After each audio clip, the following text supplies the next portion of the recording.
Neeraj नीलकुला official YouTube channel के माध्यम से अभी ठंड के कुछ मौसम से जब जेठ मास के समय रहे तब भैरव बाबा के पूजनीय माता जी सुतल रहे, धूप में धुपावे रहे और रौदा में कुम्हलावे रहे। रौदा में जब बुढ़ी माँ कुम्हलावे रहे तो मालिक पुतहुआ रानी साउस के जो कुम्हलावे देखली के तो हाथ में बीनी लेके साउस के बगल में जाके बैठ रहे।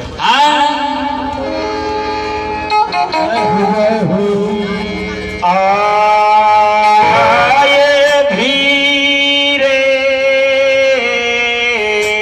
क्या है?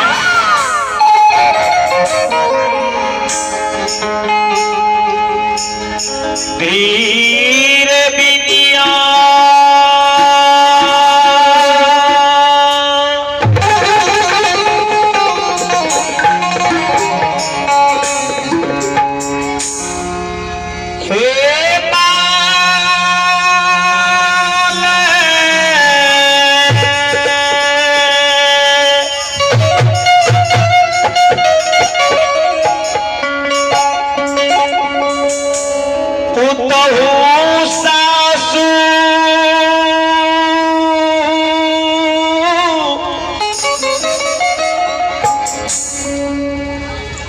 दई छई है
पालक साउस के बगल में जाके बैठ रही है।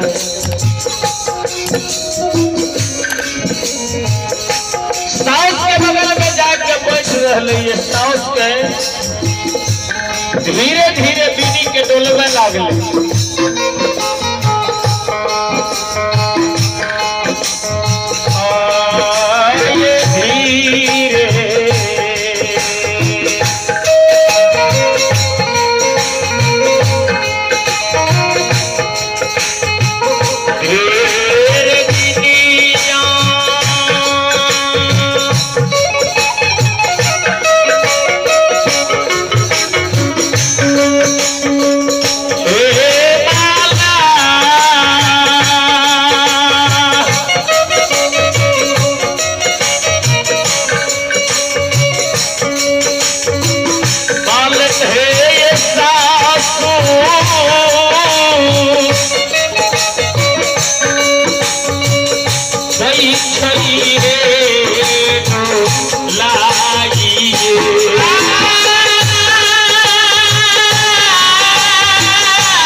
डोलते कोई पर ख्याल पड़ गए। जब अपना सोच पर ख्याल पड़ गए मालिक बैठ के साउथ के सिरहोर में बैठ के कौन है धन से फूल सर दोनों बहन मालिक की कहे छे भाभी तू किया काने छो मुझे काने छो घर के खर्ची कम गला ई तोरा दादा उधार अपराध कल को कोई उल्हड़ अपराध कारण काने छो हां मालिक कहे छे हे धन से हे पुलिस से तू सुने ले चाहे छो तो तोरा सुनाई रही सुनो तोरा घर में हमरा बहुत दिन भा गेले हमरा से बाद में शादी जकर भेले ओकरा गोद में सुंदर सुंदर बेटा बेटी खेले हमरा किए ने भगवान को संतान देलकै वह कारण हम जार बाजार काने छो धन से पुलिस मालिक के शब्द सुन के बुढ़िया माय के जगवे लगले मायगे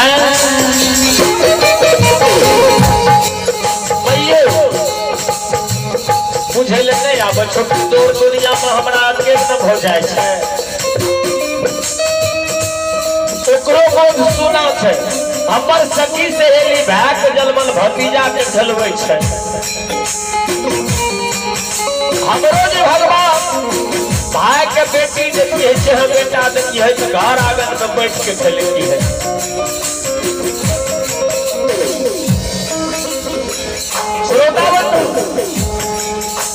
कहल के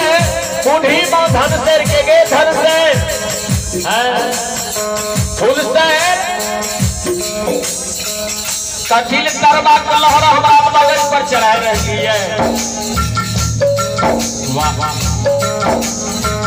कहल के सुर यही दिन तोहर बरियात आयल रहो कोनो एगो दूगो बरियात आयल रहो तोहर बरियात 700 हेलो मरवा पर बैठ के मालिक खाए गेलो तोहर सिर के सिंदूर उजाड़ देलको वह दिन कर खोज घेर लियो नहीं करा कोई से बेटा है तो ने बेटी हो तो बड़ा बहुत बालक के धूप छो तुम कुमार भैया के पास चल जो मिट्टी के बालक बटवाए कहल के माहे की मिट्टी के बालक को मुख से बोले नहीं मिट्टी के बालक मुख से बोलते नहीं दादा दादी बाजतो ओकरा जे दूध पिले वो चम्मच सोच के मुंह कान सब गई जेतो सम्मान के ललचा हमर पूरा नहीं है तो कल के एक बात कल के बोल कहल के कमार के पास चल जो काट के बालक बनबे कहल के मैं मुख से नहीं बोलता कहल के बेटी शहर बाजार चल जो सोना के बालक बनबे कहल के मैं सोना के बालक जो चोर देख ले तो पूरा है तो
चलो ज्योति बाबा के प्रसंग सुनावे के लिए प्रयास करे तो अभी संजय बाबू जनरली ज्योति बाबा के लाजे है सरकार। हेलो